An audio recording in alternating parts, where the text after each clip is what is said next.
Então, se você bloqueia as pessoas de tentarem, você está estabilizado num formato que, se está funcionando ótimo, mas você não sabe se dá para ser melhor. É a primeira vez, eu acho que na história, que as pessoas hoje, para serem consideradas boas, elas têm menos respostas e mais perguntas. Você tem que saber perguntar muito melhor do que responder hoje. E aí também, você não tem uma mudança muito brusca, né? Pô, a partir de agora, ninguém mais faz nada, só a IA faz. Não vai funcionar.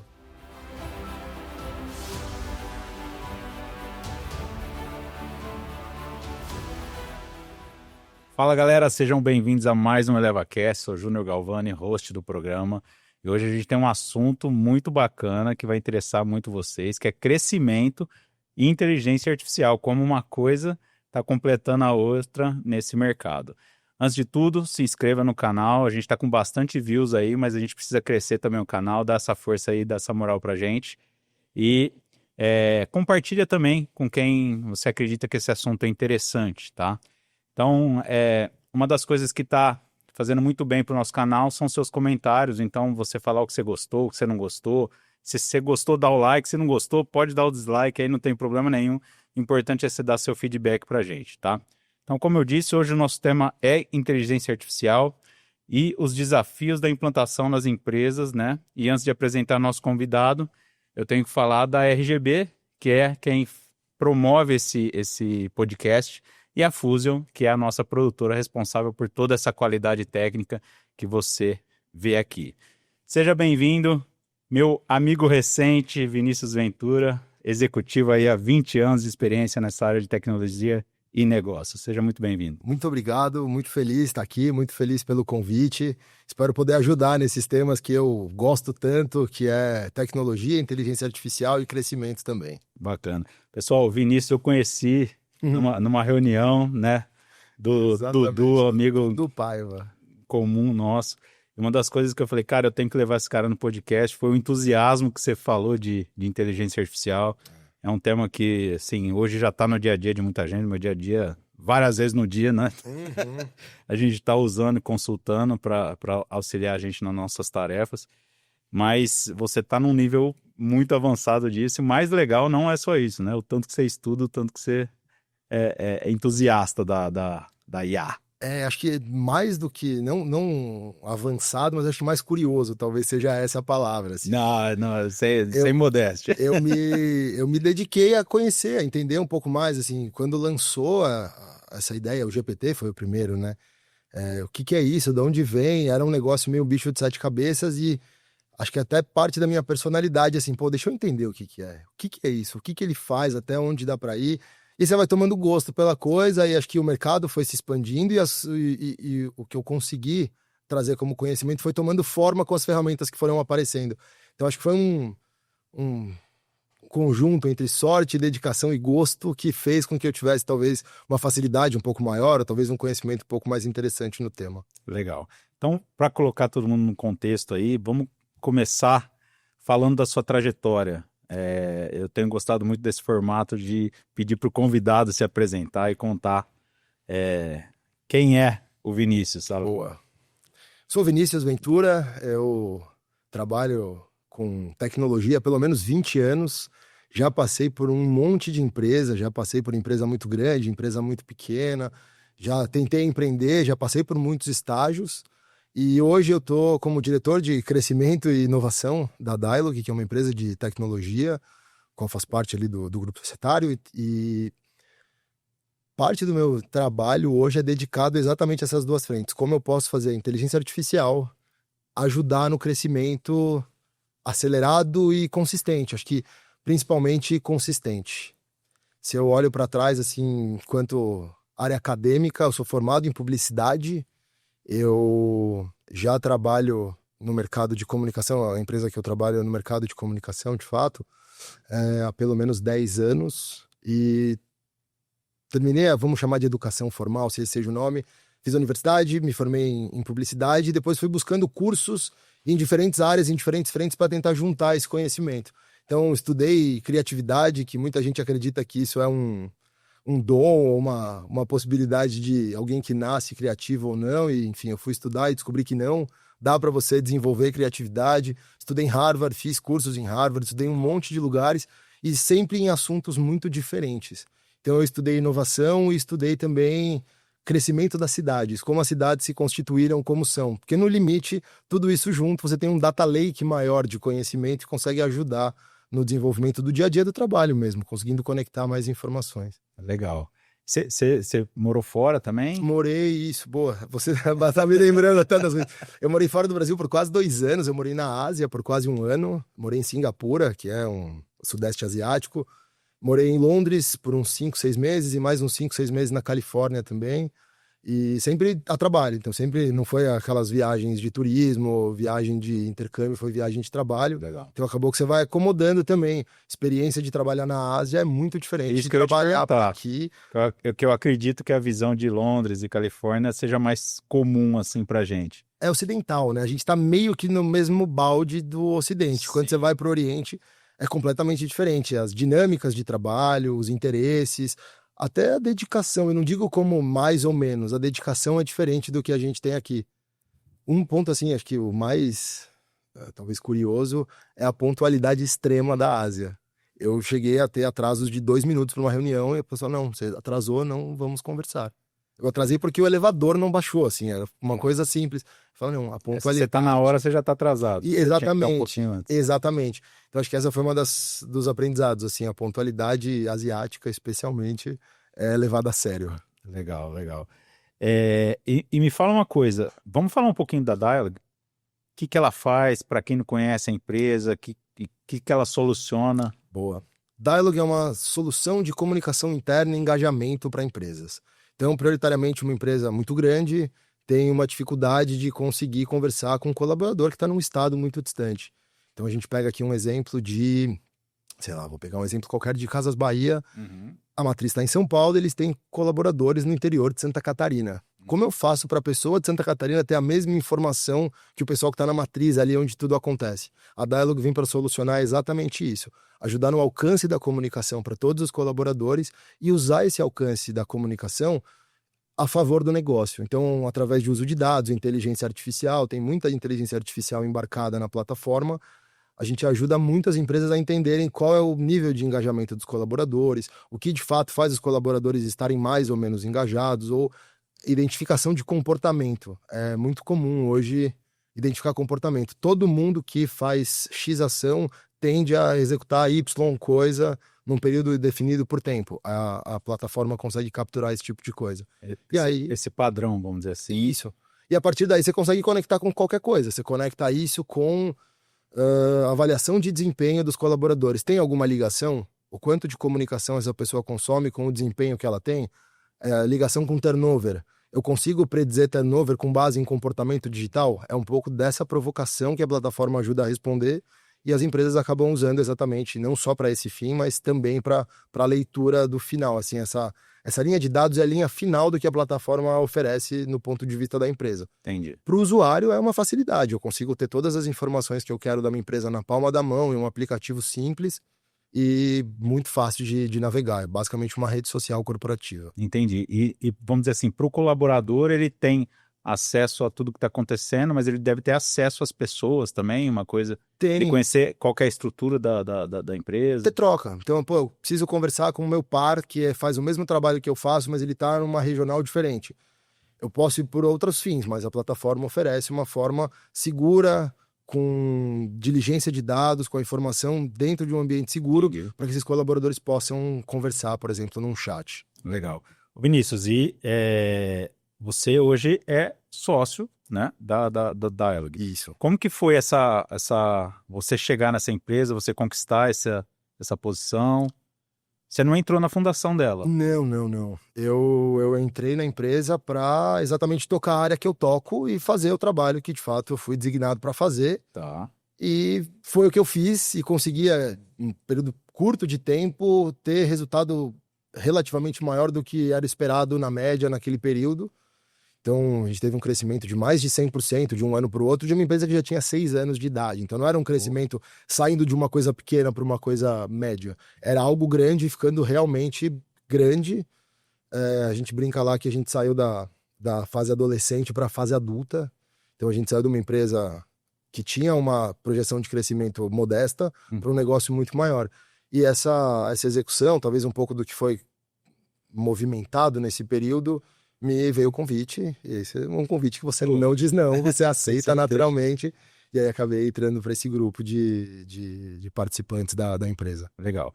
Então lá, a gente tem a fotografia agora, você é sócio de uma empresa que está crescendo,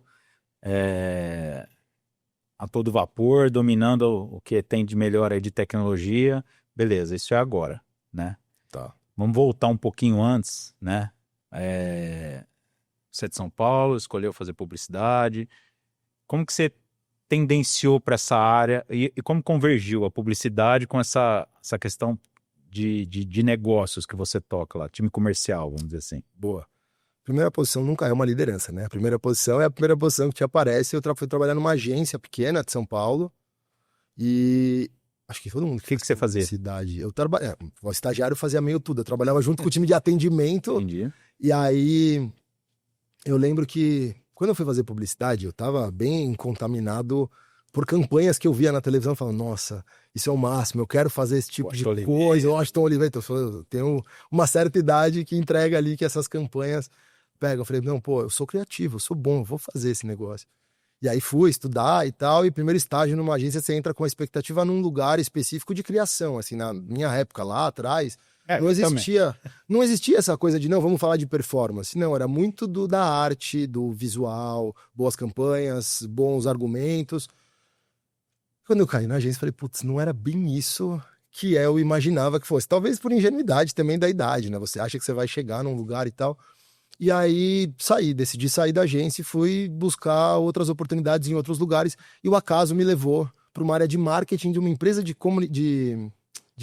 comércio exterior. Eu lembro que essa empresa ficava numa casa e eu ficava no andar de cima, que era marketing, e a turma do comercial ficava embaixo. E assim, isso para mim é bem simbólico. Eu vi a galera do comercial falando, esses caras são muito felizes. Era uma brincadeira o dia inteiro, barulheira, bateção de sino, e o pessoal do marketing, todo mundo concentrado e tal. E aí eu virei pro chefe e falei, cara, tô super satisfeito aqui na empresa, adoro, mas assim, o pessoal ali de baixo parece muito mais animado e muito mais feliz fazendo o que faz. E como eu sou estagiário, eu quero experimentar como é que estar num lugar que todo mundo tá muito animado.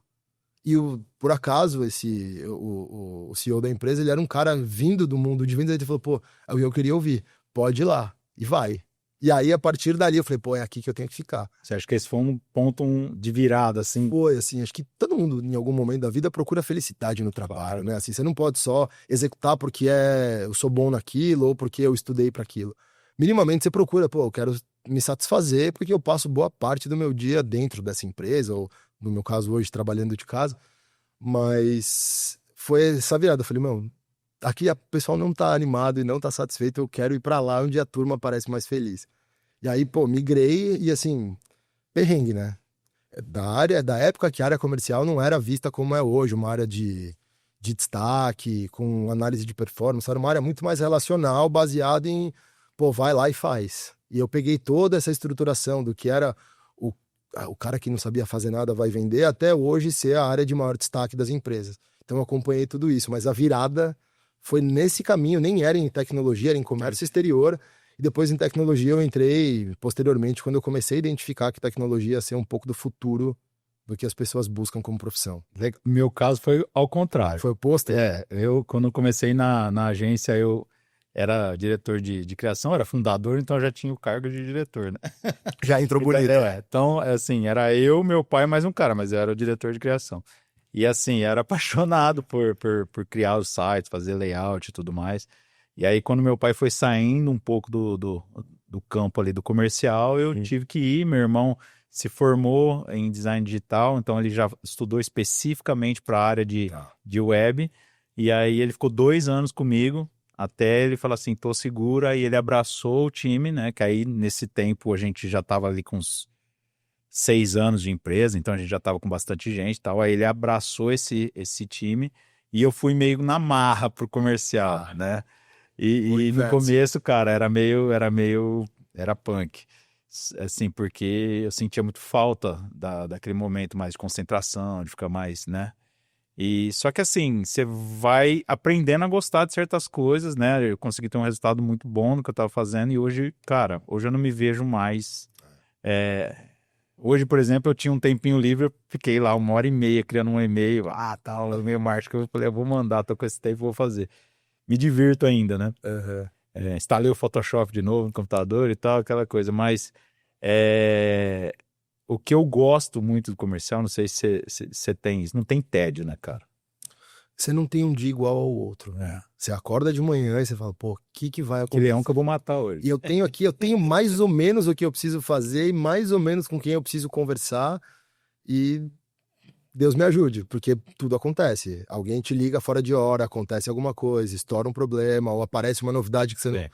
A rotina, ela é muito mais dinâmica e é quase perto do caos. Assim, eu brinco lá que a área de negócio é a área geradora de caos, porque é o que movimenta a empresa. Então, pô, traz mais gente, traz problema, ouve o que o mercado está dizendo, traz para dentro, o que está acontecendo. Então, esse caminho, acho que me alimenta um pouco, essa coisa mais social. Eu gosto também do momento que eu falo, pô, agora eu vou botar um som, 1 hora concentrado para fazer uma atividade.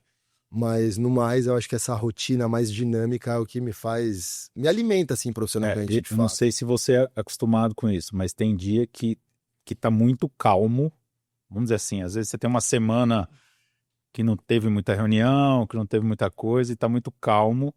Cara, começa a me dar uma crise de ansiedade. É um absurdo, porque você acostuma com aquela velocidade, né? Eu falo que a gente procura problema. Quando tá muito calmo, você manda um e-mail pra alguém que você não É. quer falar. Falei, como é que tá aí?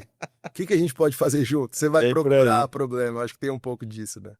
Bom, Vinícius, vamos falar um pouco de casos de aprendizado, de crescimento, né? Você já ajudou bastante empresa a crescer, né? O que costuma fazer mais a diferença? Equipe, estratégia, cultura, como que... Eu sei que é uma somatória, mas como que você vê essa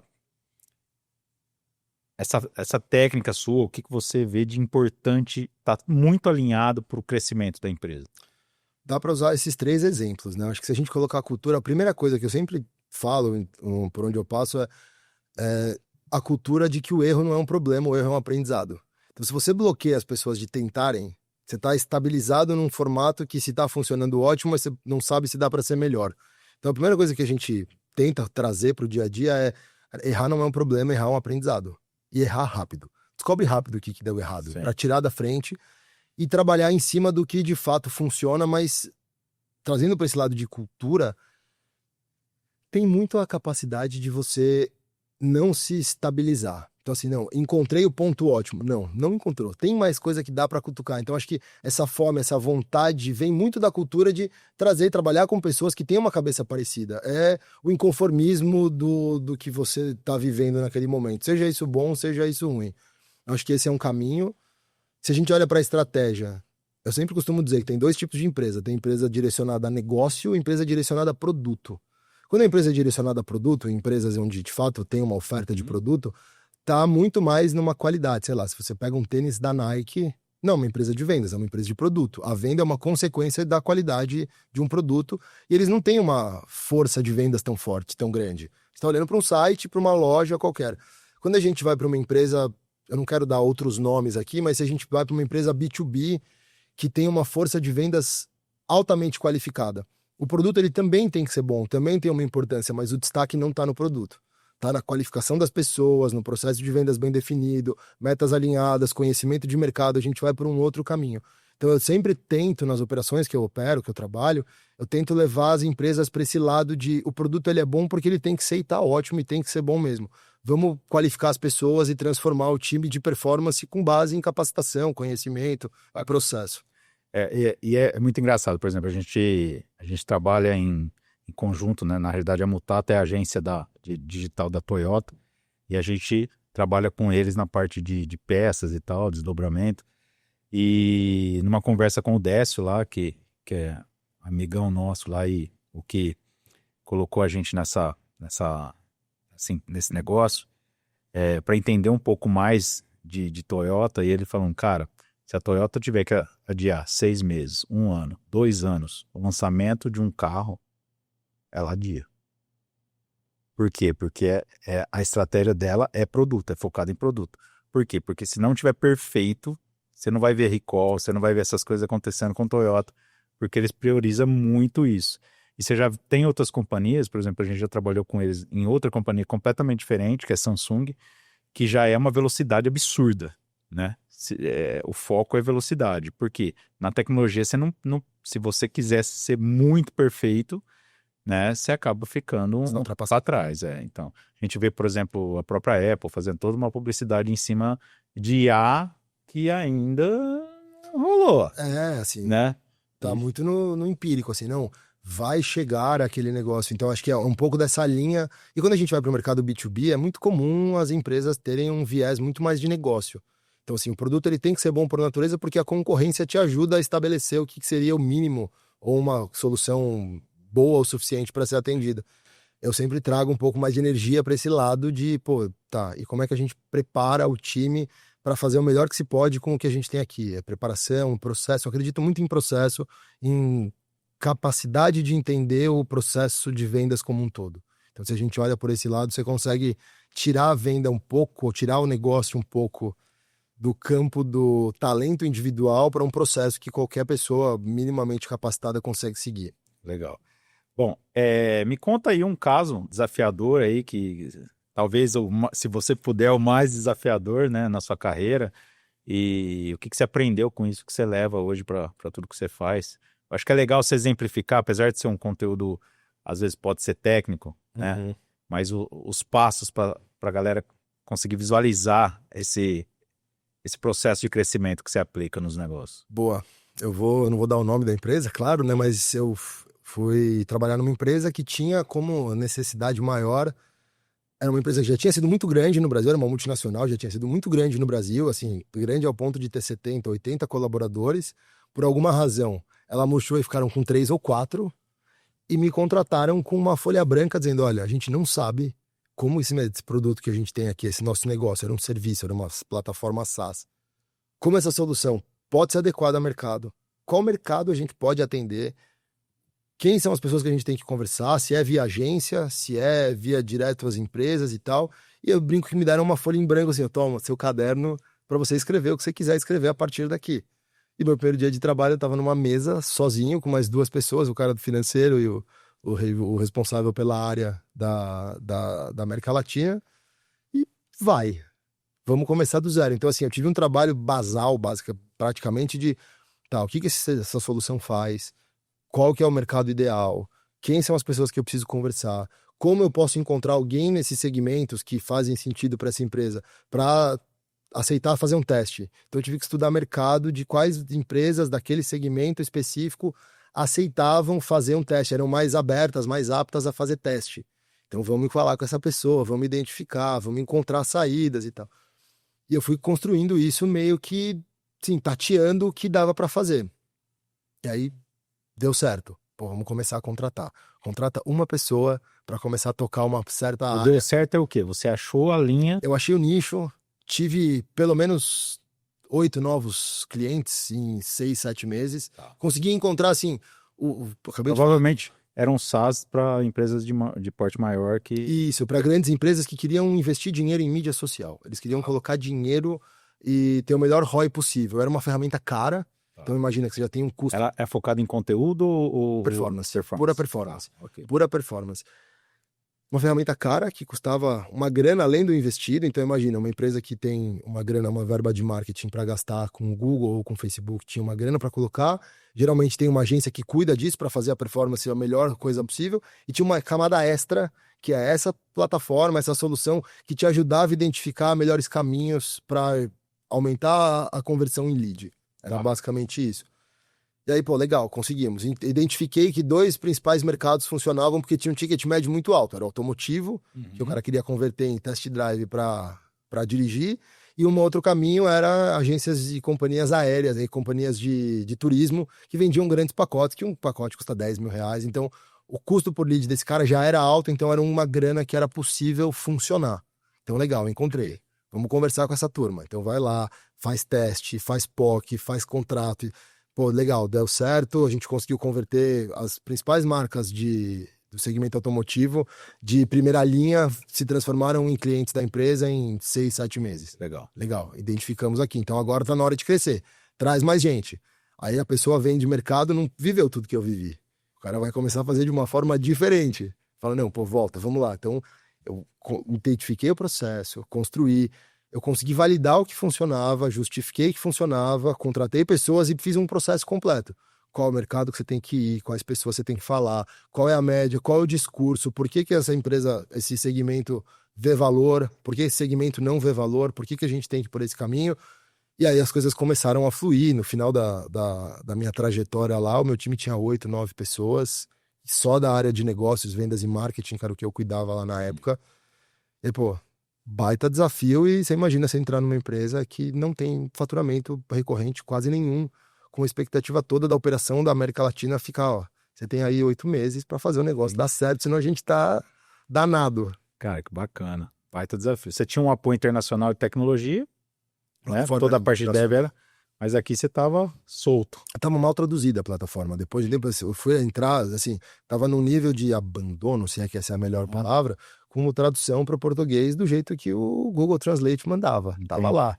Então, assim, eu fui do básico mesmo, de entrar link a link, ler pedaço a pedaço, identificar toda a plataforma. Entendi. Fazer um trabalho, assim, de um BizDev, sei lá, um Country Manager, o nome que se dê para aquilo, de estruturar mesmo uma operação que fosse rentável para o país. Legal. E quando, assim, essa passagem em vários negócios, sempre com esse foco de crescimento, deve ter algo em comum que trava o crescimento das empresas. Você consegue enxergar isso, assim, algo que seja mais rotineiro, assim, desses erros? Tem alguns que eu acho que dá para trazer. O primeiro é acreditar que geração de negócio é baseado em talento do colaborador da ponta lá, do vendedor, da pessoa de negócios, e colocar e acreditar ele todo o problema do que a coisa não funciona. Então, pô, o fulano não é um bom profissional porque ele não traz negócio. Aí você vai identificar, pô, o contrato é super difícil de administrar, a forma de pagamento é super complexa. Então, acho que essa visão um pouco mais direcionada de que se esta área não está executando direito é porque essa área tem problema e a gente não consegue estourar isso, expandir isso para o todo, identificar a empresa como uma unidade. Acho que está aí o grande problema, é identificar a empresa como silos. Não tem uma unidade. Pô, a empresa inteira está olhando para a mesma coisa, com o mesmo viés. Acho que tem um pouco disso. Se eu puder colocar mais um, eu colocaria a gestão. Gestão é, assim, é o que faz na minha concepção, uma boa gestão é o que faz um time ser, não adequado, mas ser competente. Não, competente as pessoas são, mas ser muito mais eficiente baseado na gestão. E aí cada gestão é de um jeito, não tem jeito certo, mas eu costumo dizer que um bom gestor, ele conhece o botão de cada colaborador do seu time. O que motiva o Vinícius? O que motiva o Júnior? Eu sei o que te motiva e a gente trabalha em cima disso para que você execute bem o seu trabalho. Show. Bom, eu ia fazer uma pergunta aqui. Eu fiquei prestando atenção, esqueci. Não, lembrei. Boa. Cara, eu tô vendo cada vez mais não ter mais essa separação entre o time de marketing e o time comercial. Né? Eu acredito que isso sempre foi algo muito separado, igual você falou, um tá no andar, o outro tá no outro. Isso. Mas no fundo, cara, um gera demanda e o outro converte, né? Como que você vê isso? Eu não me lembro qual é a empresa que eu vi que abandonou. É um time só, não tem todo mundo junto, né? O cara da ponta de vendas ali tá totalmente a par do que está rolando em termos de campanha, o que está sendo decidido. Como que você vê isso hoje?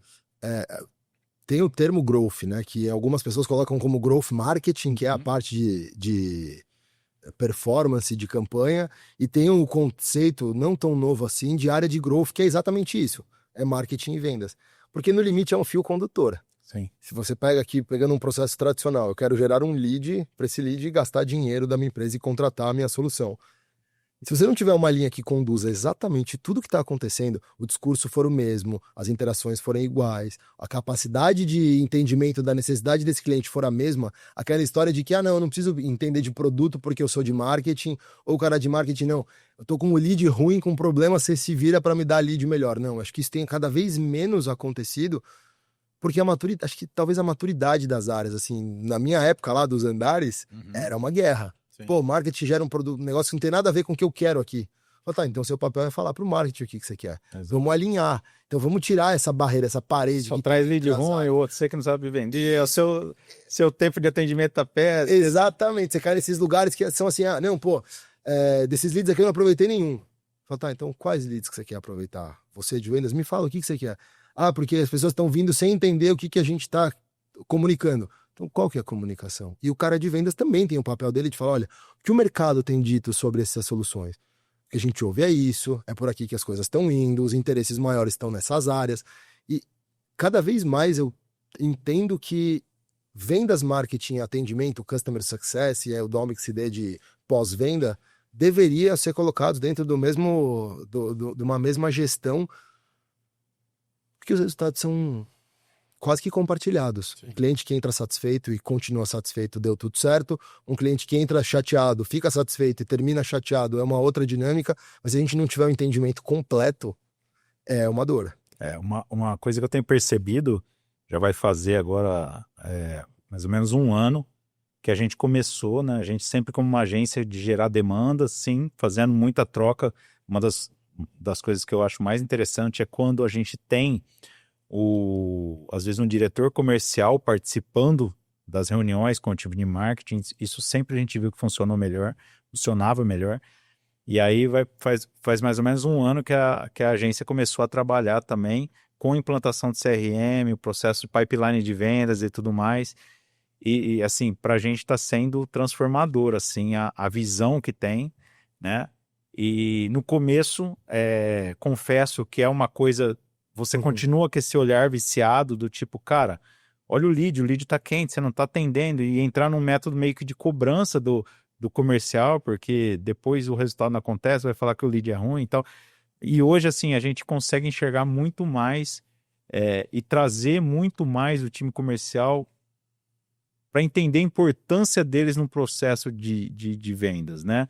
Não, tipo, o que eu quero dizer com isso? Por exemplo, hoje, quando a gente está no processo de marketing, geração de lead, e eu uso todos os dados que eu tenho do time de vendas para retroalimentar essa campanha, pô, muda de figura, muda. A gente estava conversando aqui antes de um caso que a gente não pode falar, mas como a qualidade do lead se transforma, né?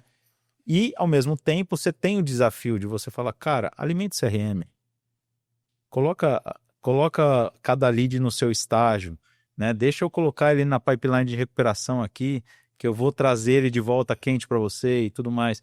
Mas tem uma resistência em isso, mas quem quebra isso, e o vendedor lá, o atendimento que começa a entender que isso é importante, não é só trabalho, pô, muda o jogo, né? Qualidade é relativo, né? O que é bom? Tem pessoas que gostam de certas coisas e outras não, e a mesma coisa vale pro lead. O lead, assim, vamos lá, se a gente tem, dividindo aqui em grandes blocos, tem o que de fato não é geração de negócio. Sim. O cara preencheu errado um formulário de lead, ou a pessoa não tá interessada, ela só tá por acaso. Curiosa. Eventualmente acontece. Salvo isso, se a pessoa em algum momento teve algum interesse em contratar esse serviço qualquer que seja, em algum momento ele teve a história de falar, pô, eu preciso disso aqui. Seja qualquer for, eu preciso comprar copo. Tá, seu papel como empresa não é como vendas ou como marketing. Deixa eu te mostrar todos os copos que a gente tem, como tudo isso funciona, quais os benefícios que esse copo te traz, e eventualmente ele pode decidir por não comprar agora, mas ele não é um cara não qualificado. Sim. Ele pode ser um lead que está sendo nutrido para o futuro. Exatamente. Ou ele de fato identificou você não um pode copo abandonar melhor. o cara ali. Você não pode deixar ele para trás. É justamente isso, que quando você tem um processo de automação, e a gente vai falar disso mais pra frente, como isso se torna recuperável. Ah, o cara me chamou lá, preencheu o formulário, me chamou no WhatsApp, eu chamei ele 1, 2, 3 vezes, ele não me respondeu. Ah, esse lead não presta. Pô, joga ele primeiro num funil de recuperação ali, que aí o marketing vai vir, vai tentar reaquecer, trazer ele de volta para você. E aí, quem sabe, né? Ah, não reagiu mais mesmo. Beleza, aí você abandona, mas tenta um pouquinho mais, né? E assim, pô, no limite, a gente encara um lead como um lead, mas é uma pessoa que pode ter batido o carro nesse dia. Pois é. O cara voltando para casa, bateu o carro, ficou doente, quebrou o pé jogando bola no final do dia, ficou uma semana longe. Se a gente coloca essa realidade aplicada, pô, Imagina assim, o nosso dia de todo mundo é super atribulado. Você não acorda de manhã e fala, pô, eu vou preencher uns formulários pro pessoal ficar tentando me ligar e não responder ninguém. Se você se dedicou, eu vou entrar num site de uma solução que eu quero comprar, seja ela qual for. Eu vou identificar onde está o formulário de preenchimento, eu vou colocar meu nome, vou colocar meu celular, vou colocar meu e-mail, a informação do que eu quero comprar, vou enviar, vou receber um e-mail de confirmação. Ah, não. Esse aí, eu tô de você já sacanagem. criou uma barreira. E aí é uma outra coisa que eu percebo, né? Eu prefiro muito mais esse perfil de lead, entendeu? Então, quando a gente vai trabalhar a campanha, a gente tem muita campanha direta para o WhatsApp, mas esse lead é esse que a galera sofre, né? Que normalmente. Mas mesmo assim, a percepção que eu tenho é quando você devolve para a IA lá do Meta, para a IA do Google e tudo mais, a informação, você mandou lá 1000 leads pro cara, pô, teve 50 que não respondeu, 50 foi qualificado, beleza, o que esses 50 tem que esses aqui não tem? Você devolvendo pelo menos isso, você dá a chance de toda a tecnologia dessas empresas trabalhar ao seu favor. Se você não fizer, acaba não indo, né? Essa responsabilização específica matricial, né? Uma área fez errado, então a culpa é da... Não dá. Não. Quando a gente fala da ligação de vendas e marketing, cara, todo mundo quer fazer negócio, quer gerar negócio, quer crescer a empresa, quer se destacar, quer ter um case de sucesso para apresentar para a carreira. Pô, ninguém tá encontrando o problema. Vamos encontrar a solução. Sim. Eu sempre brinco.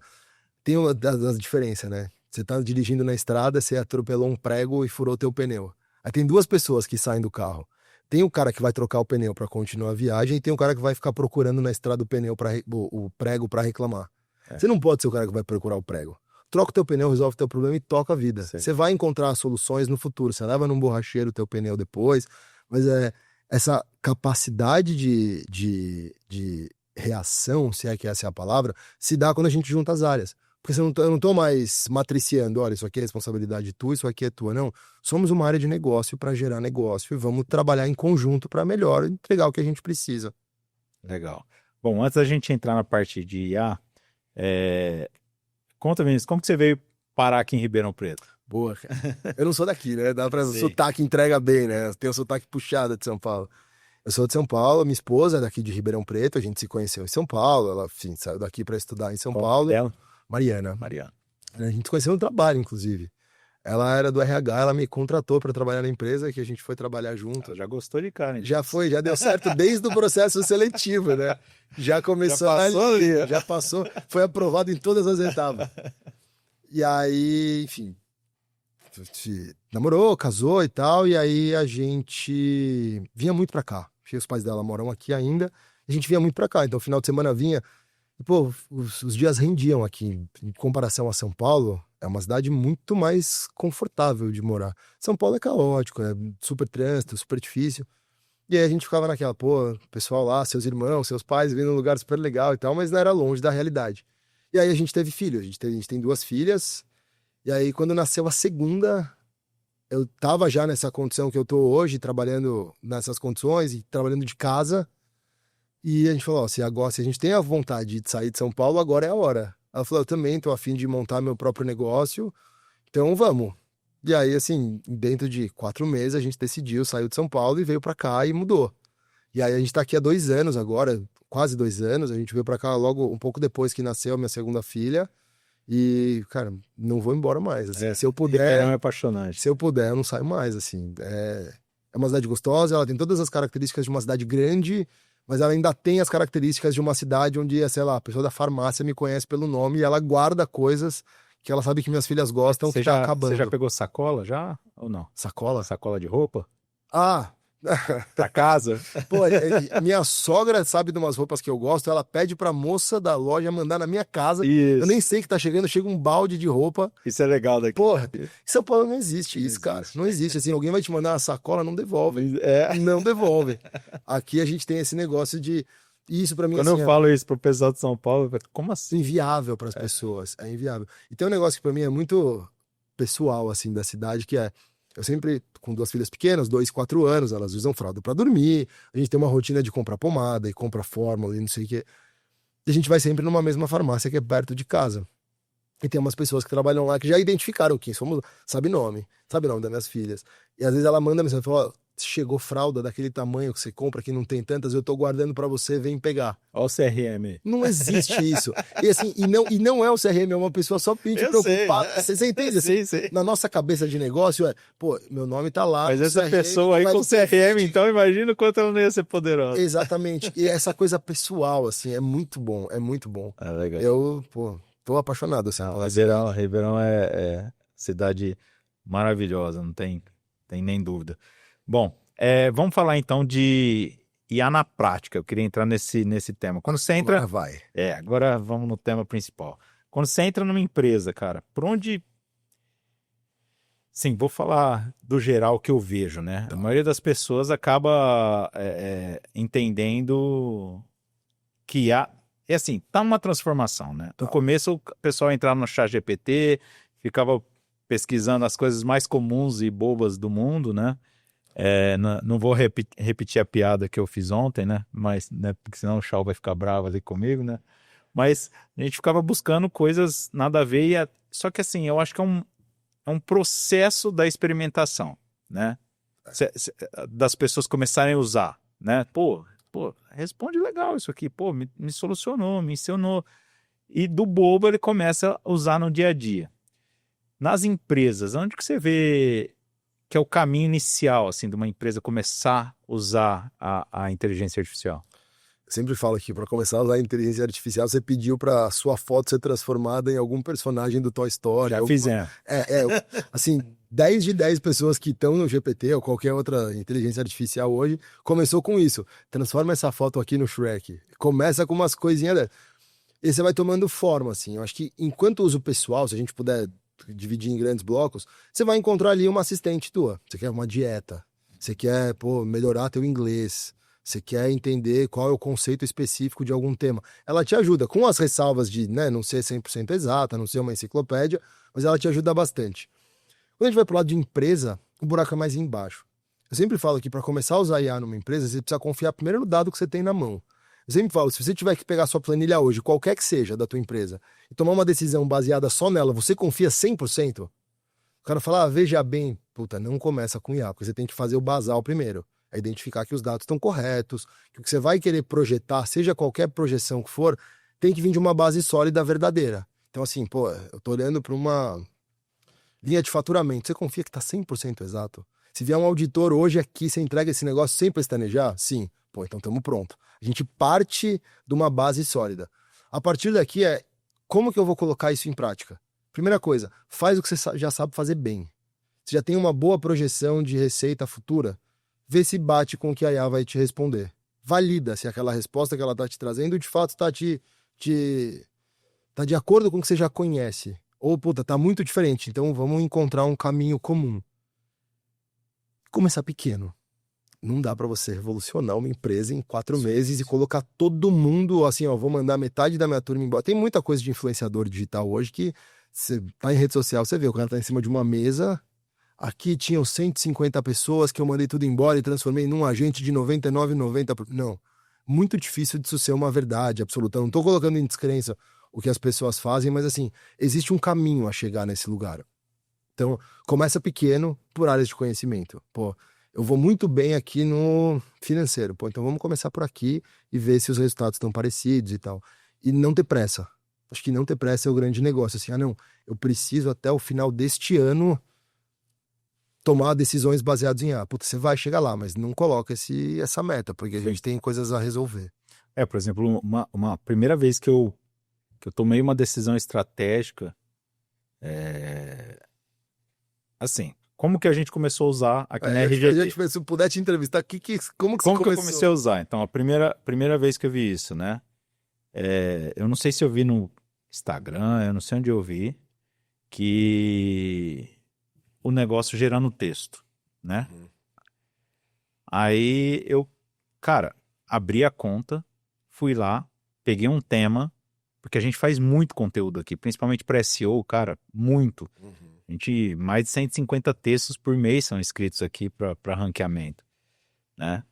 E sempre foi um desafio. Primeira coisa que eu fiz, eu fui lá, peguei um tema, dei um briefing, mandei. A hora que eu li o texto, eu falei, quê? E era o GPT lá do começo. 1.0. Fiz uma call com o Ricardo ali, com o Aleph, imediatamente. Ele falou, cara, eu tinha visto isso aqui. Eu falei, caralho, você viu isso aqui? Tem que aplicar agora. Assina esse negócio, pega o prêmio, não sei o que, chama o Pita, que é o gerente lá, que é o redator, e vamos fazer. Pô, foi assim, um negócio absurdo, né? Porque não foi uma questão de substituir pessoas, né? Só que assim, a gente trocou, na realidade, as pessoas, que a gente tinha vários redatores para fazer isso.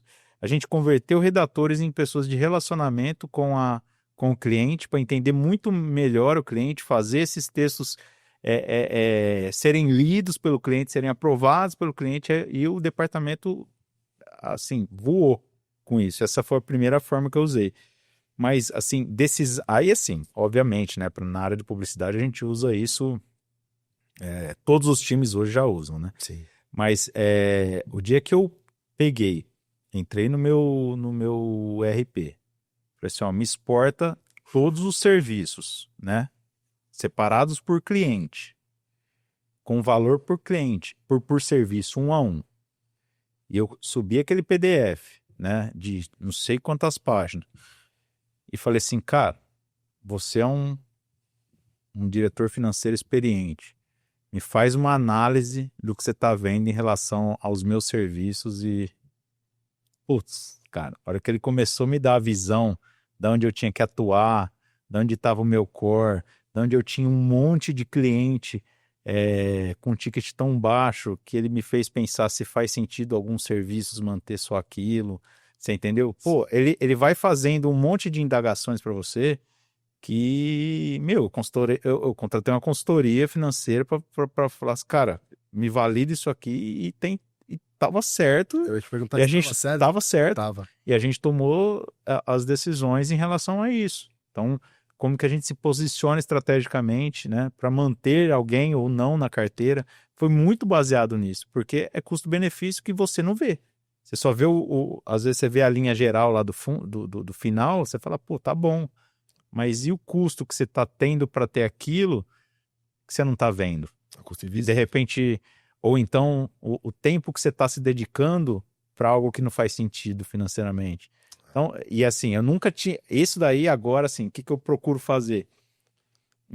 Todo mês eu tenho esse meu agente, né? E eu vou fazendo as comparações para entender o que, se eu estou crescendo, se eu estou caindo. Eu não preciso mais olhar...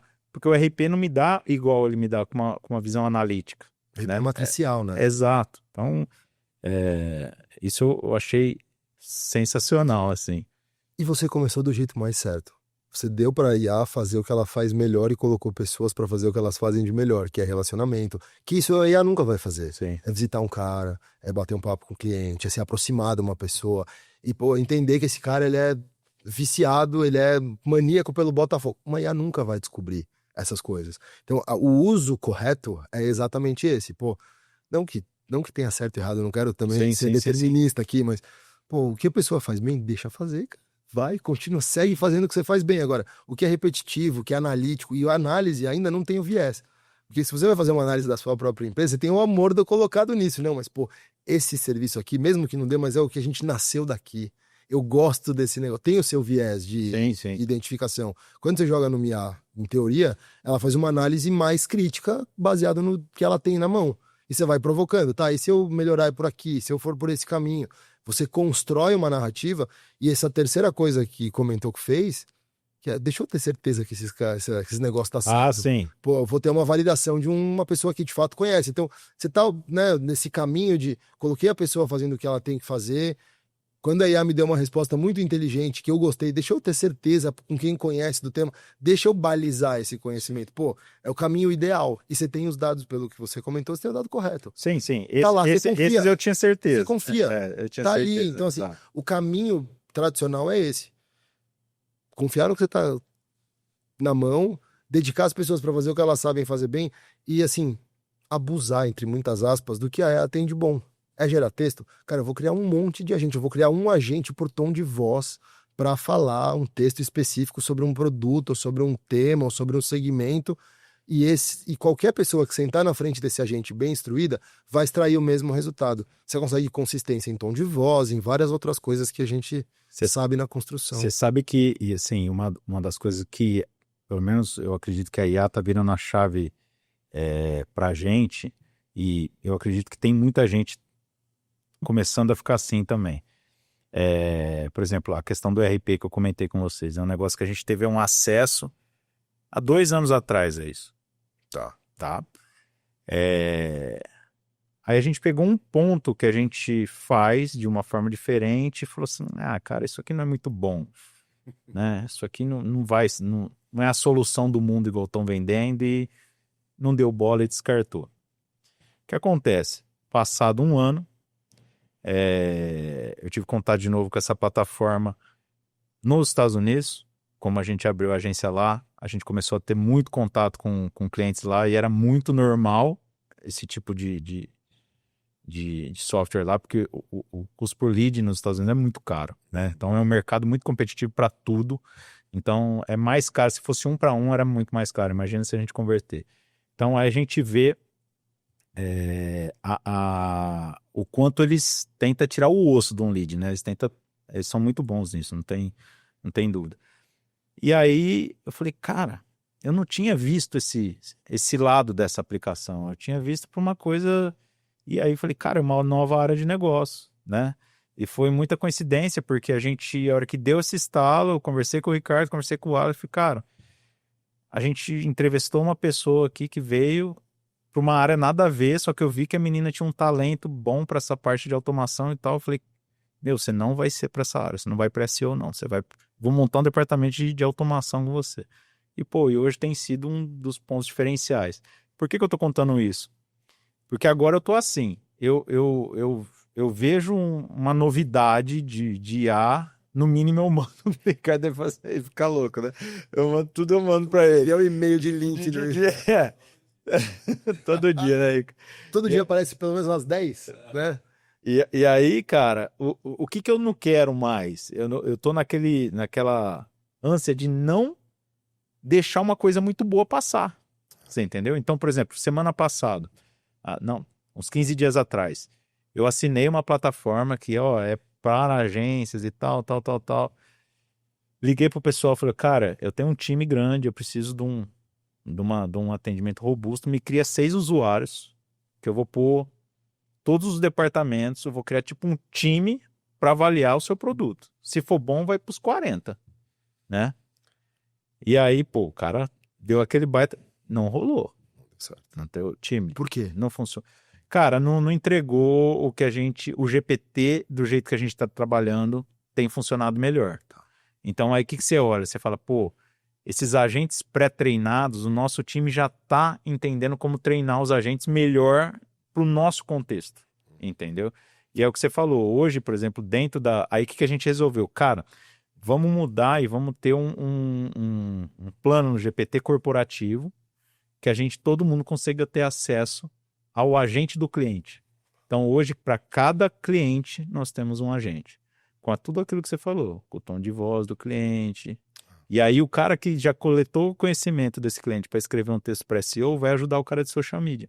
E assim por diante. Então, a gente está adotando para a produção de conteúdo isso dessa forma. Tem funcionado legal. Você está usando o cerebrão para todo mundo consumir, né? Você está colocando... A IA é um grande cerebrão cheio de sinapse, mas sem conteúdo. O nosso papel é trazer o conteúdo para a sinapse acontecer do jeito que a gente quer. Se puder fazer assim um paralelo, eu vejo dessa forma. Isso que você está fazendo é exatamente isso. Você está com o cerebrão, as sinapses estão montadas, e você está colocando os conteúdos e conectando um com o outro.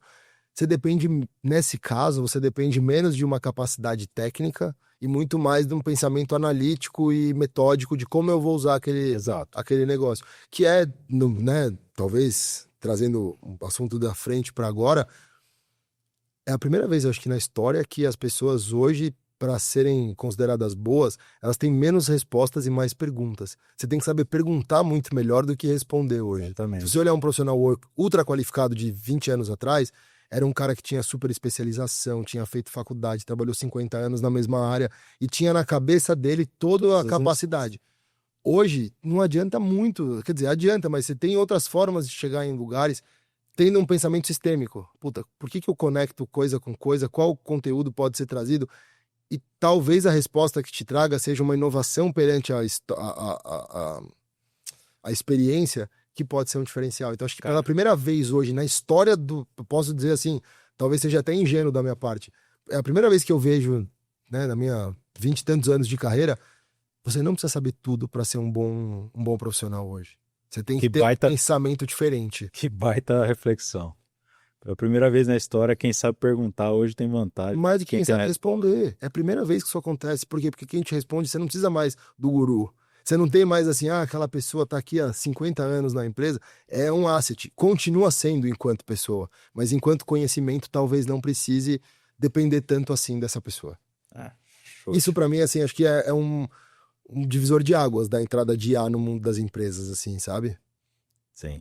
Ó, eu ia te fazer uma pergunta aqui em relação a cuidados, né, que as empresas precisam ter com os dados.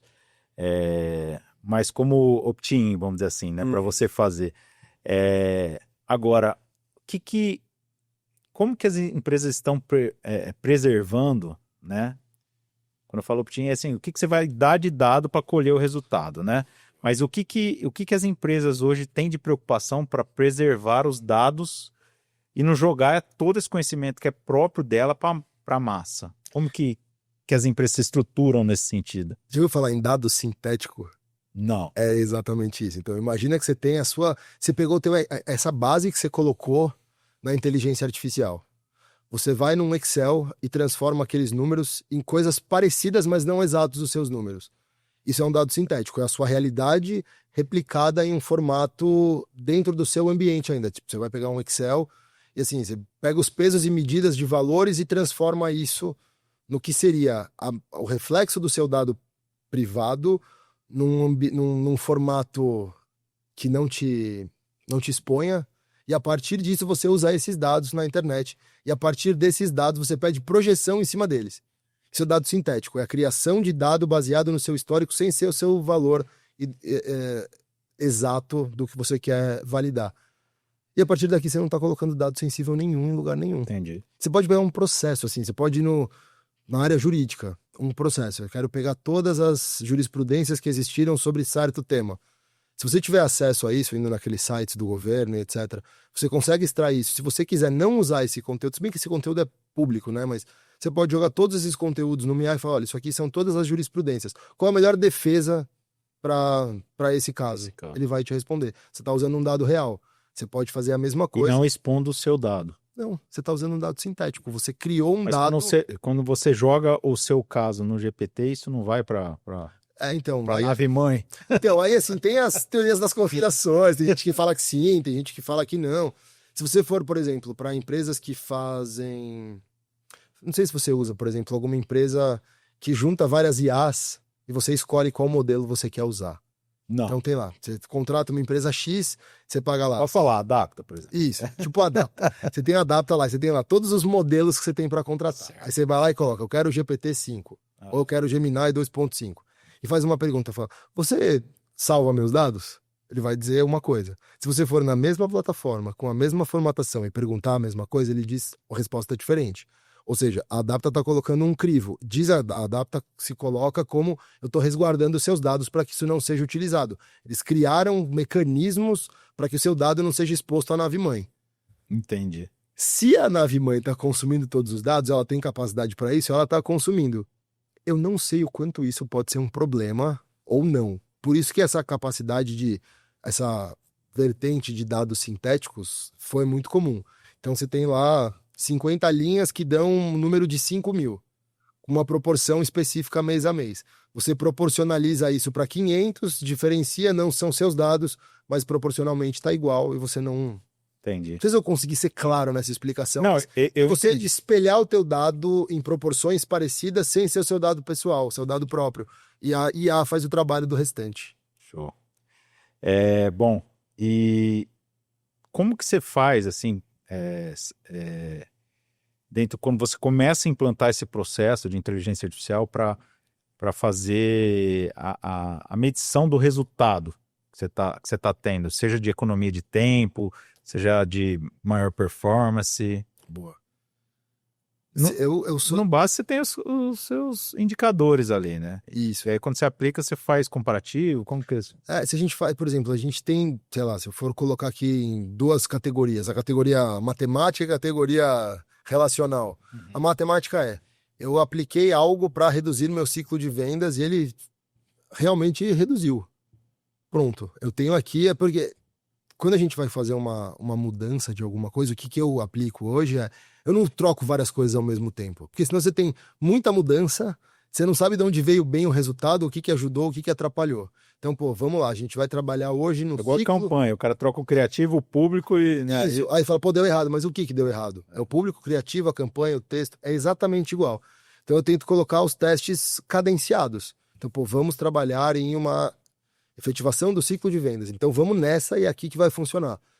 Roda por um período, trimestre, semestre, e compara com o mesmo período do ano anterior. Melhorou? Melhorou. Deu certo? Tem um check. E uma segunda camada é a percepção do cliente na outra ponta. Então vamos pegar em atendimento. A percepção do atendimento do NPS melhorou? Funcionou. Ou piorou? Não funcionou. Então acho que dá pra gente separar aqui no relacional, que é eventualmente uma IA não bateu o carro, eventualmente uma IA não brigou com a esposa, com o marido, então ela vai ter uma linha diferente e matematicamente aí é mais simples de comprovar, né? De fato funcionou. A gente tem um caso lá que a gente reduziu o nosso ciclo de vendas em quase 50% de, sei lá, cento e tantos dias para menos de 100 dias, eram quase 200 para menos de 100.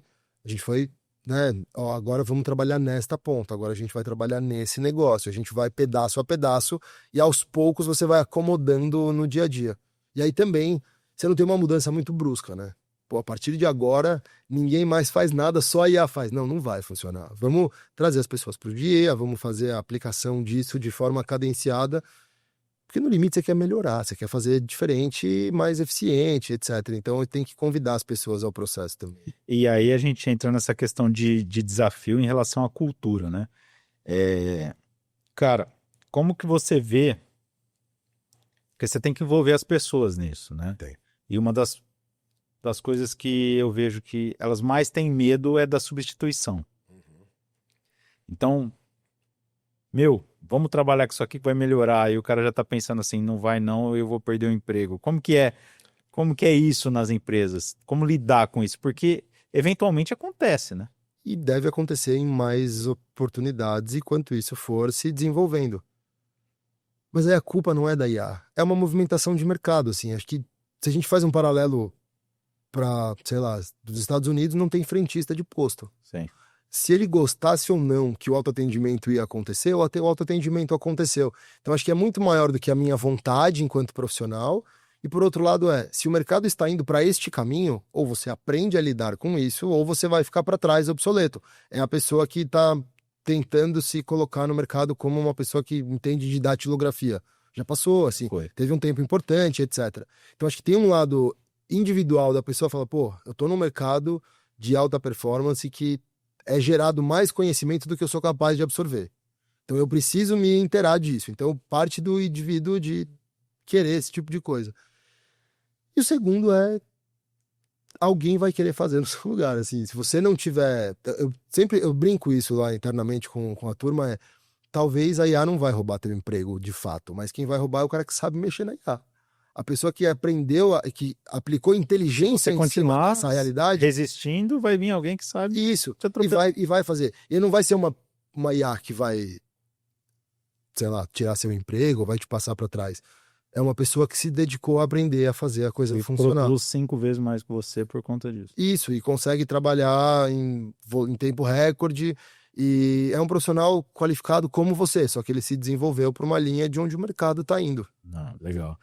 Por exemplo, eu vejo na evolução aqui, e a gente vê, estou falando isso aqui de 3, 4 meses, assim. Tá. É brutal, né? Que a gente acompanha, eu acompanho os clientes, tudo, né? Tudo que está saindo. Não vejo no detalhe cada criativo que saiu, obviamente, não teria como. Mas só de seguir os clientes e ver o que está saindo de material ali, é clara a mudança. Em 3, 4 meses, como o time adotou a produção, o uso da IA no criativo, tá? Então, o que eu vejo assim, por exemplo, dá um exemplo, É uma empresa de EPI, né? Que precisa demonstrar um casaco anti-chamas no meio do canavial. Cara, como que era isso aí, né? Como que você... Primeiro, você ia ter, às vezes, aquela foto tirada com um boneco de loja, entendeu?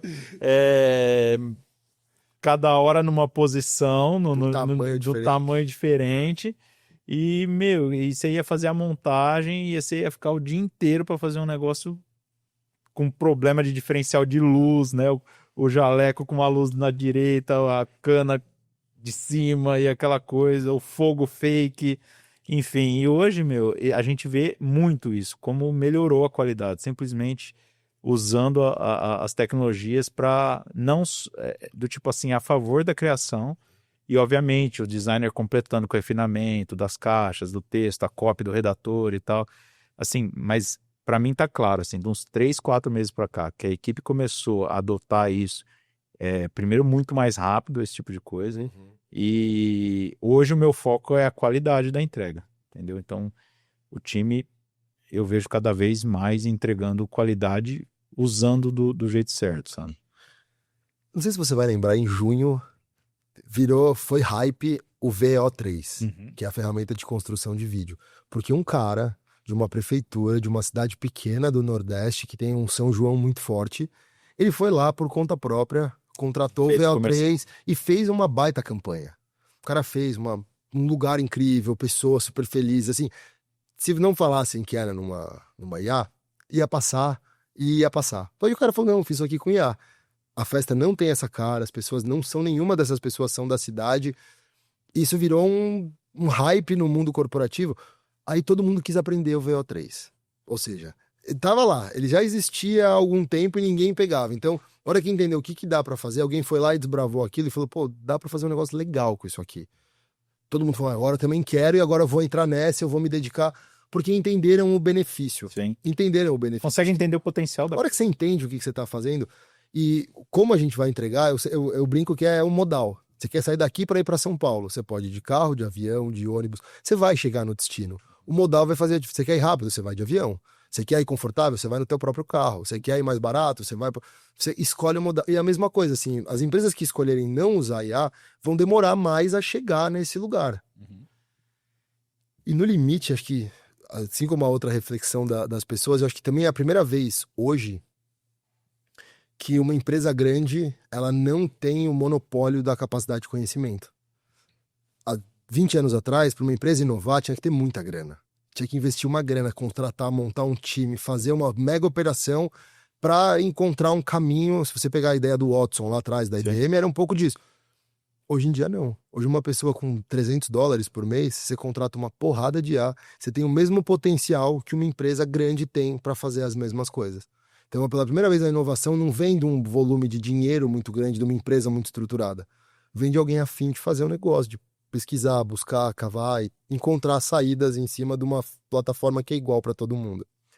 Eu vejo isso, por exemplo, uma das coisas que me encantou lá atrás, a questão do marketing digital, era isso, né? Que antigamente a publicidade era muito restrita a grandes empresas, né? A mídia impressa, a TV, rádio, mesmo a outdoor é caríssimo e tudo, né?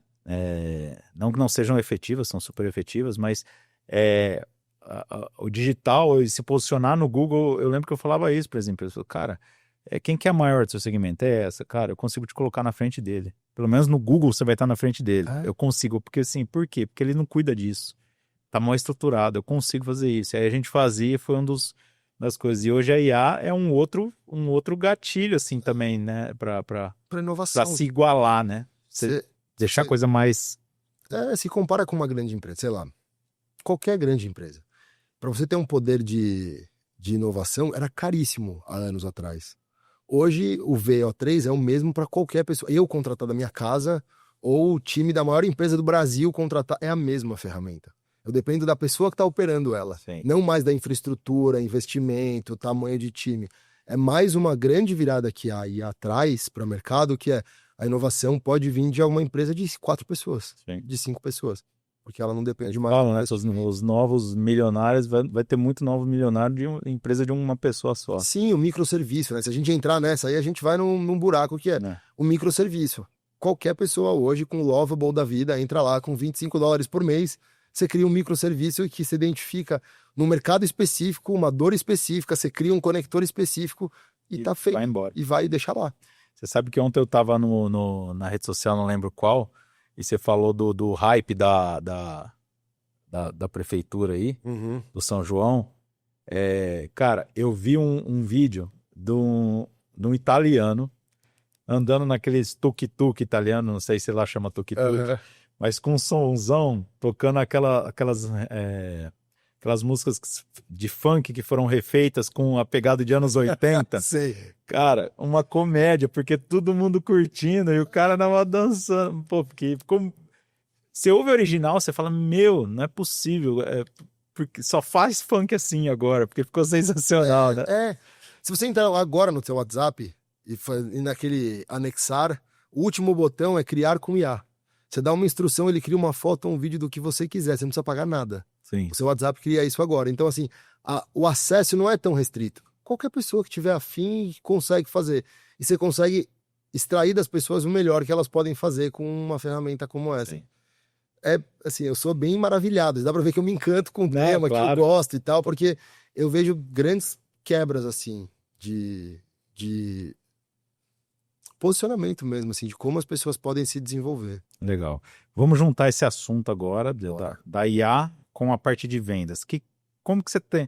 Me cita caso ou como que você vê que está sendo tendência da aplicação da IA no processo comercial? Às vezes no atendimento ou no levante de dados. Boa. Às vezes guiar o time, né? A gente chegou a conversar sobre isso. Acho que eu vou citar esse exemplo, mas tem outros que também acho que dá pra gente trazer. A gente tem diferentes, vamos pegar um time de vendas com 5 pessoas. A gente tem 5 perfis completamente diferentes, competentes, adequados, batedores de meta e tudo funciona. Mas eles se comportam de maneira diferente. Uma pessoa é mais relacional, outra é mais técnica, outra é mais numérica, outra é mais processual. Um processo único para essas pessoas não vai adequar a todos eles. Então, o processo como um todo, como leitura, ele é importante, mas a adequação para cada perfil. A gente hoje está criando um agente para cada pessoa do time de vendas que ajuda essa pessoa a identificar com base em histórico. Então, tudo que essa pessoa já fez, tudo que a empresa já fez como resultado, tudo que essa pessoa fez como resultado. E como você carrega isso? Só para ficar mais claro para mim. Sobe tipo assim, conversas dela, e-mails dela. E-mail, conversa de WhatsApp, histórico de fechamento, ciclo de vendas, valor de contrato, prazo de pagamento. Todas as informações que tangem do primeiro contato dessa pessoa com esse cliente até a assinatura do contrato ou a perda desse contrato, viram um data lake e sobe isso num formato. Tá, vamos pensar assim, para uma empresa de pequeno e médio porte, em termos de sistema. Tá. Seria, tipo, pegar todos os contratos que ela gerou lá em PDF, sei lá, subir. Isso. Como que ela carrega essas conversas? Assim, dos e-mails. A gente conectou com o e-mail da pessoa, Tá. Pegou todos os e-mails relacionados a essa conversa. Então, tá lá, conectado, integrado, vai a conversa de e-mail. Tá. Extrai aí por WhatsApp é um pouco mais difícil, mas extrai toda a conversa completa. E assim, quando o vendedor lá, a pessoa de negócios, cria um relacionamento com o cliente, é até mais interessante, porque ele pega traços de característico da pessoa. Extrai lá uma parcela de todas as conversas que tem por ali. Tá. Todos os contratos. Se você tem um CRM que a conversa tá ali dentro, ele já vai aprender. Já tá lá. Todos os contratos que essa pessoa fechou. Quantas negociações aconteceram? De quando foi a primeira proposta ao fechamento de contrato? Todo o histórico de tudo que aconteceu desse cara nos últimos 12 meses, vamos pegar assim. E sobe e fala, olha, isso aqui, contrato. Isso aqui, metodologia de conversa. Esse aqui é o processo de vendas. A gente sobe tudo isso, pega no GPT, vamos colocar como referência. Eu vou criar o agente Vinícius. Tá aqui tudo que o Vinícius já fez na empresa nos últimos 12 meses. É isso aqui, entendeu? O perfil dele é esse, o comportamento dele é esse, é assim que ele funciona. O que fez ele dar certo, o que fez ele dar errado, você tem aqui, legal? E isso aqui é meu processo de vendas. Eu preciso que isso aconteça dentro dessa caixa. Agora, como essa caixa vai acontecer é baseado no comportamento dele. Legal? Agora tá aqui, todos os contratos que ele tem no pipeline. Como é que ele deve se comportar em cada um deles. Show.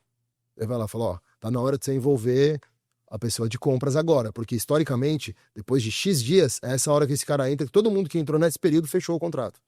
Agora tá na hora de você trazer tecnologia, tá na hora de fazer um evento específico, e vai direcionando. E com o tom de voz, fala, tá na hora de você trazer um pouco de convite para um happy hour para essa turma, porque você é mais descontraído nessa frente, então é importante que essa parte relacional você alimente. E para outra pessoa, para o Vinícius 2, mais processual, falou, tá na hora de você mandar um cálculo de ROI, porque é assim que você conseguiu convencer tal empresa.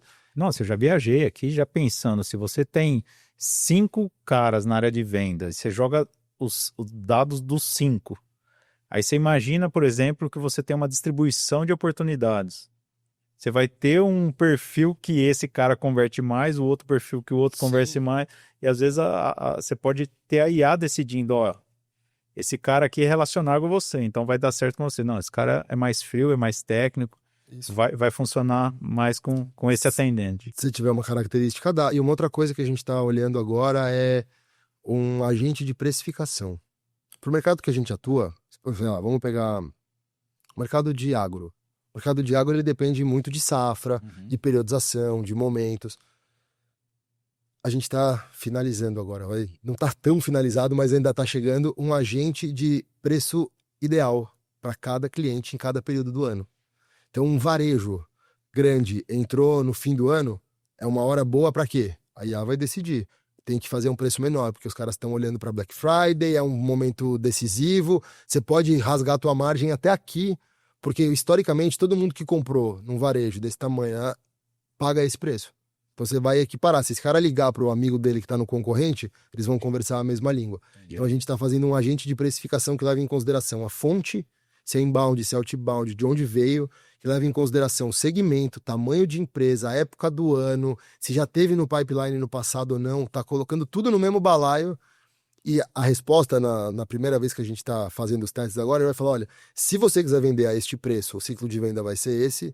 Se você quiser vender a este preço, o ciclo de venda vai ser esse. E se você quiser vender muito rápido, vai por esse caminho. E o mais doido é isso, né? Que é um monte de dados, um monte de tecnologia envolvida para soltar um comando para a pessoa. Você precisava da McKinsey no passado para fazer isso para você. Pois é. Você ia mandar todos esses documentos embaixo de uma NDA assinada, ia ficar na mão de um monte de analista fazendo esses cruzamentos do cérebro, o que é muito valioso também, não é uma negativa, também é importante. Mas, de novo, você tem a opção de fazer isso no teu quarto. Você pode pegar lá e fazer isso da tua casa. Esse é o poder da IA, assim. Por isso que eu sou tão... Eu tô até falando mais rápido do que eu geralmente falo, porque é um negócio que me empolga, assim. Sim. Você tem na tua mão um mundo do que você quiser fazer, assim. É muito louco. Não, e o detalhe é o seguinte, às vezes eu vou até me perder aqui, porque eu fico nessa viagem, eu fico processando o que você tá falando, porque é bastante informação, né? Bom, cara, algumas coisas que eu tinha marcado para falar que a gente já acabou falando, tá? Mas eu queria trabalhar agora um pouquinho com o futuro, né? Na sua visão, o que você vê, assim, a IA no dia a dia das pessoas nos próximos, na verdade, 2, 3 anos? O GPT tá com quanto tempo? 4 anos? 4, 5 anos. Parece que a galera adotou mais agora também, né? O uso da IA, né? E o Brasil tá bem à frente, parece. O Brasil tem um uso bem alto. Tem um lance geracional também. Eu convivo com adolescentes e jovens, eles já fazem busca do que eles querem fazer no GPT. Sim. Vão viajar, vai todo mundo pra, sei lá, eu vou pra Campos do Jordão. Eu não vou procurar no Google o que eu faço. Eu vou colocar, eu vou pra Campos do Jordão com mais 5 amigos. Fazendo um roteiro de viagem. Isso.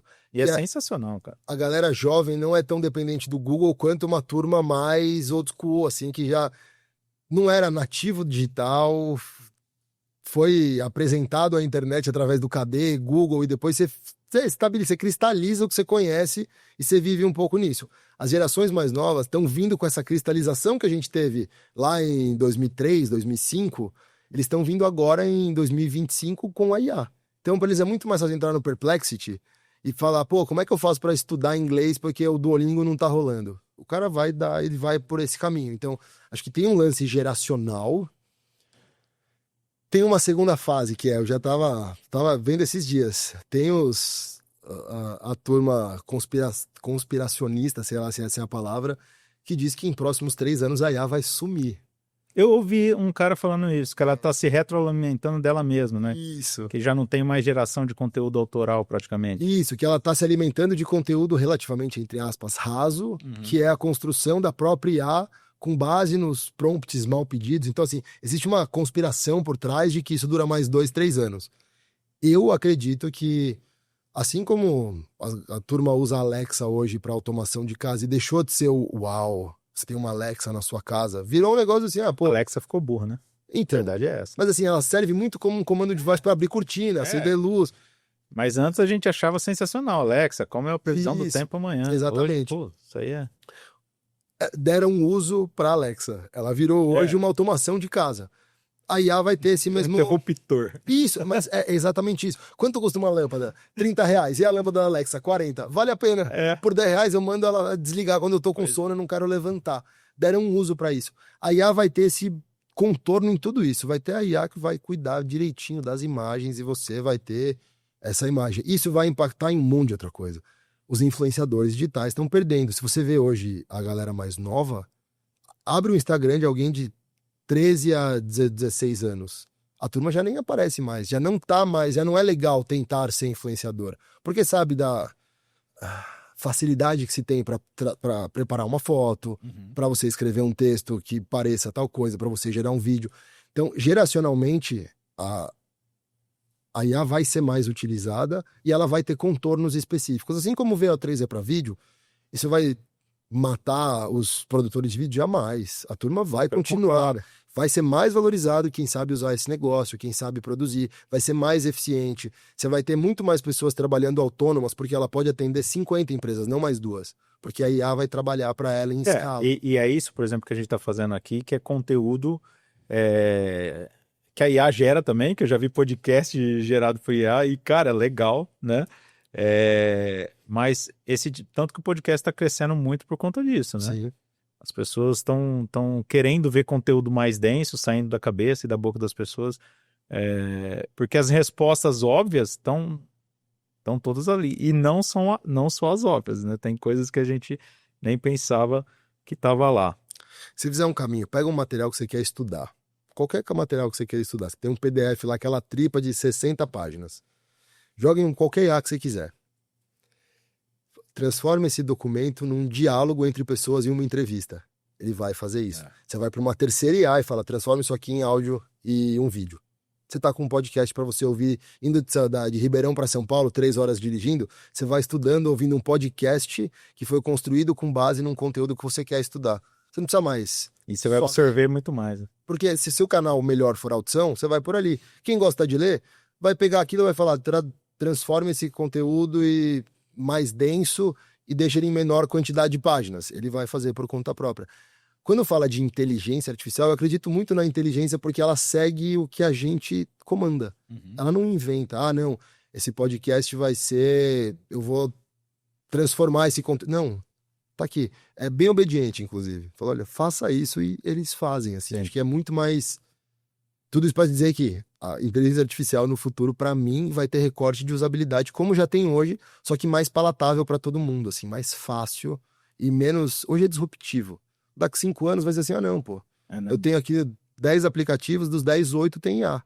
E é meio que isso aí, assim. A minha leitura é essa. Assim como foi com o telefone, com a internet, todas as outras coisas. E o que você acha, assim, aliás, que perfil ou profissão que você acha que vai ter problema com isso? Eu não vou nem falar profissão, porque tem muitas profissões que a gente entende que realmente, por exemplo, às vezes é um atendente. Pode ser que ele seja substituível, mas uma pessoa de vendas, de repente, para fechar aquela venda, não. Né? Então, eu acredito que todo mundo que é muito superficial ou que não tem que ter envolvimento vai se perder. O que você acha nesse sentido? Eu li um paper esses tempos da Harvard falando com quais as profissões mais teriam capacidades ou não de desaparecerem com a IA. Você chuta qual que você acha que tem a menor probabilidade de desaparecer? Ah, cara. Tem várias aí, né? O pessoal fala atendimento telefônico. Não, aqui tem menos possibilidades. Ah, menos? Aqui tem menos risco de sumir. Ah, sei lá, encanador. Esse cara aí tá... Qual que a coisa vai trocar? Você sabe qual foi? Animador de festa. Olha isso. Da onde veio esse estudo? Putz, é verdade. Quais foram as características? Eu não consigo te explicar exatamente de onde veio. Existe um paper, eu te mando se você quiser depois. Numa escala de todas as profissões listadas, animador de festa. O que isso quer dizer? Que a interação humana ela vai continuar existindo e vai ser mais valorizada. Ou seja, tudo que é basicamente repetitivo e feito por uma máquina, a IA vai conseguir fazer para você. E aí você vai chegar onde você quiser. Tirar foto? Não sei. Pode ser que sim, pode ser que não. Uhum. Mas tudo que é repetitivo, preencher o formulário, o cara que é sei lá, não quero dar um nome a uma profissão, mas alguém que só faz a mesma coisa tudo de uma pessoa que só carimba, pessoa que só faz carimbo. A IA vai transformar esse negócio. E a IA com a robótica, então, você vê na Amazon lá, os robôs fazendo separação de pacote. Isso. Que era repetitiva, só tem que olhar a etiqueta, ver se tá com a etiqueta e se eu coloco nessa esteira ou na outra. Você já viu as esteiras da Amazon lá na Matriz? É tipo um aeroporto. Sim, que vai lendo e... Vai a 120 por hora a embalagem. Eu não sei como não quebra o que tem lá dentro. Mas já tá lá, já tá funcionando. O cara tem lá, sei lá, quantos milhões de envios por hora, não tem um erro de entrega. Se tem, assim, é pontual. Por quê? Porque alguém que fazia esse trabalho de olhar e colocar na caixa, que era uma coisa relativamente simples, você consegue trocar. Então, qualquer profissão que seja repetitiva, um preenchedor, alguém que repete a mesma coisa todas as vezes, provavelmente pode ser mais arriscado de um desaparecimento dessa função muito em breve. Cara, eu lembro uma vez, que, assim, isso foi 2014, que eu já fiquei abismado com a tecnologia. Tem uma loja que tinha de sonho de conhecer, chama BH Foto e Vídeo, não sei se você já ouviu falar, em Nova York. E quando eu entrei lá, a primeira coisa que pegaram minha mochila, colocaram no guarda-volumes e tal, me deram um cartãozinho com código de barra, e aí falaram, ó, quando você apresenta isso aqui para fazer seus pedidos, né? Aí eu cheguei, comprei, sei lá, um celular. Aí veio o celular, o cara pegou um cartãozinho, bipou, um sistema todo de trilho, subiu uma caixa na mesa, abriu a mesa e subiu a caixa. O cara pegou o celular, ó, tá aqui, então colocou lá dentro. A caixa sumiu, falei, tá. Aí fui do outro lado da loja comprar uma caixa de som, aquelas branquinhas estão ali, ó. Fui lá, comprei elas, subiu a caixa, o cara pegou Pô, aí eu fui em outro lugar. Onde eu ia, era só bipar o código de barra, a caixa aparecia do nada. Cara, isso há 11 anos atrás, mano. E tipo, já não foi lançado num ano. Aquilo já é um entretenimento, aquela loja, a tecnologia que é. Você imagina esse centro de distribuição, a tecnologia que não tem hoje. Então, deve ser uma... Essa BH, eu fui nessa loja. Você já foi? Muito legal. Você tem vontade de comprar só pelo negócio. Não, só pra subir a caixinha. Vai subir aqui, vou pegar... Então você pega um negócio de 11 anos atrás. Então você imagina, de 11 anos pra cá, e é exponencial o crescimento, né? O que a gente tinha há 10 anos atrás, para hoje, é uma distância tecnológica. Sim. De hoje para mais 10, a distância é muito diferente. Você vai ter muito mais evolução, porque as coisas, né? Conhecimento sobre conhecimento. Você vai aumentando a exponencialidade da possibilidade. Então eu acredito muito que a IA vai ter uma participação corriqueira no nosso dia a dia. Não é mais assim, uau, eu tenho o GPT Plus, eu pago um Perplexity. Não, tá lá, cara, tá no seu dia a dia, vai estar no Waze. O Waze já te faz isso, fala, ó, se você tá colocando pela tua agenda aqui que você vai para esse lugar, tem que chegar lá às 16, sai agora pra você não atrasar. Sim. A gente já vive um pouco disso. Pô, você abre o mapa, ele já sabe pra onde você vai. Exatamente. Sem ter esse hype de sou da IA. Claro, existem as melhorias e capacidades, mas o Waze já é um caso de que ele é um grande algoritmo que entende os melhores caminhos, os melhores destinos, os trânsitos mais rápidos, e ele vai te direcionando por esses caminhos. Já existia isso de uma forma mais passiva. A diferença agora é que a gente é ativo. Eu que mando nessa IA. O que eu quero que você faça, eu defino. Sim. Se eu quiser que você crie uma imagem de qualquer coisa. A gente sempre sofreu, vamos dizer assim, não sofreu, não sei se é a palavra, a gente sempre teve contato com IA como público, né? E agora a gente é protagonista, né? É isso, cara. Você saiu do receber o que acham que você quer, e você foi para o caminho de, pô, eu quero isso dessa forma. Você tem um controle maior. Vamos lá, Vinícius, pra gente encerrar. Boa, senão eu vou embora aqui. Não, pô, tá sensacional. Achei que... Eu tenho certeza que a galera tá curtindo. Eu espero, tomara que tenham gostado. Bom, Vou fazer um bate-bola aqui, algumas perguntas rápidas. Bora. Um mito sobre IA nas empresas que te irrita. É muito difícil. Não é difícil. Demanda atenção e curiosidade. Mas assim, não é... Você não precisa ser um matemático, você não precisa de ter um conhecimento ultra profundo em algum tema. Sensacional. É isso. Até porque você pode usar ela mesmo para te ensinar o que você não está conseguindo fazer. Exatamente. Bom, um livro que você recomendaria para quem quer entender o futuro dos negócios? Eu terminei um livro semana passada, chama O Futuro é Mais Próximo do que Você Pensa. Acho que é uma coisa assim, The Future is Nearer Than You Think, é uma coisa desse sentido. Que é exatamente essa nossa conversa estruturada em forma de livro. Então, o que se espera de futuro e quanto você acha que está tão longe o quanto já está agora. É um baita livro e dá para ler mais de uma vez. Porque se você ler, eu tô lendo, né, eu terminei, comecei a abrir eventual, você tem entendimentos diferentes depois de você ler a primeira. Bacana. Bom, uma ajuda a uma pessoa recente que você deu, que você não conhecia. Agora já do lado menos tecnológico, mais humano do Vinícius. Tá. Essa é difícil, cara. Me pegaram com essa, viu? Por isso que eu deixo. Deixa eu ver, cara. Pô, acho que eu posso usar IA pra isso, assim. Um conhecido da família enfim, queria construir uma presença digital e não, assim, tem um conhecimento muito baixo. Não é familiar, mas é muito próximo da minha família lá de São Paulo. E aí, eventualmente sabem que eu trabalho com isso. E me ligaram, pô, o fulano, tá? Falei, não, deixa comigo. Eu montei uma estrutura digital para ele usando IA, óbvio, e entreguei, tu falou, tá aqui o que você queria, era um site, tá aqui. Você queria fazer seu cartão de visita, tá aqui um sistema para você montar teu cartão de visita, tá aqui toda a sua identidade visual, o argumento do que você pediu, eu construí tudo em uma tarde, assim, tipo, num sábado à noite eu parei e fiz, mas foi basicamente genuíno, assim, acho que pelo que eu faço, pelo meu trabalho, a minha maior capacidade de ajuda hoje é facilitar as pessoas a usarem aquilo que eu meio que vou bem, assim. Então, eu acho que eu acabo usando Legal, isso bastante. eu vou citar o meu caso, tá? Porque, pô, a gente se conheceu numa reunião, acho que 3, 4 dias depois, eu falei, cara, eu preciso conversar com você, preciso de sua ajuda, você veio aqui, nós ficamos horas aqui, E, cara, é o que eu batendo gosto, papo. assim, é o que é legal, assim, se você... Acho que esse é um poder, assim, aí quase que é humano isso, assim. Cara, se eu posso, por que não?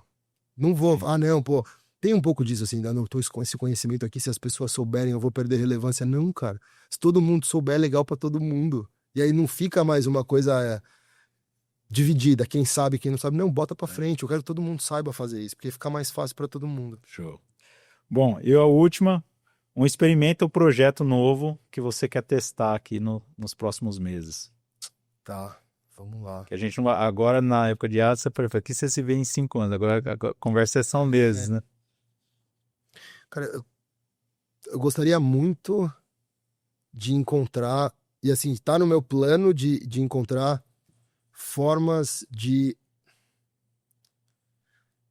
desmistificar, assim, eu tô procurando a palavra, mas eu não consigo. É quase que uma forma simples das pessoas entenderem que a IA não é um problema. Assim, como eu vou fazer isso? Não é criando um livro, fazendo um book, eu não sei, um sistema, tipo uma rede social ou alguma coisa nesse sentido, para tentar horizontalizar conhecimento de tecnologia. Porque ainda existe, claro, existe a parte técnica, de quem é um ultra programador entende muito disso, e eu não entendo disso, eu não sou um cara de programação, mas eu sei que tem caminhos para você conseguir viver melhor usando o que tem disponível hoje. Só que ainda existe um muro muito alto que é, pô, eu não entro nisso, porque vai pra nave mãe, e agora? Vão saber que eu tô... Saiu um estudo esses dias eu vi no LinkedIn, não lembro quem foi que fez, acho que foi McKinsey, eu posso estar enganado, que uma grande quantidade de pessoas está usando o GPT como psicólogo. Pô, não sei se é o melhor caminho, se é ou não é. Mas assim, como que eu desmistifico até onde dá para ir? O que eu posso fazer nesse caminho? Encontrar um caminho, um lugar, um jeito para facilitar a vida das pessoas em uso, sem ser clichê, assim, não, eu quero ajudar pessoas, mas não, pô, a minha, talvez, missão nos próximos bons anos é desmistificar a IA, que é bom para todo mundo. Bacana. É isso. Cara, Vinícius, muito obrigado, Pô, cara. valeu, Foi um bicho. prazer te receber. Bom. Você é um cara muito solícito, muito e muito inteligente, cara. Eu fico surpreso toda vez que a gente tem essa conversa. Valeu, obrigado. Obrigado mesmo, tenho certeza que a galera gostou. E se gostou, comenta aí o que você tem medo ou as oportunidades que você vê na IA. Se inscreve no canal, manda isso aí para quem tá ressabiado ainda ou tá com o pé atrás, que eu tenho certeza que o Vinícius mudou a cabeça aí de muita gente. Pode ir sem medo, vai sem medo. É isso aí. Até o próximo episódio, toda quarta-feira, às 6 da manhã, no YouTube e no Spotify. ElevaCast, valeu.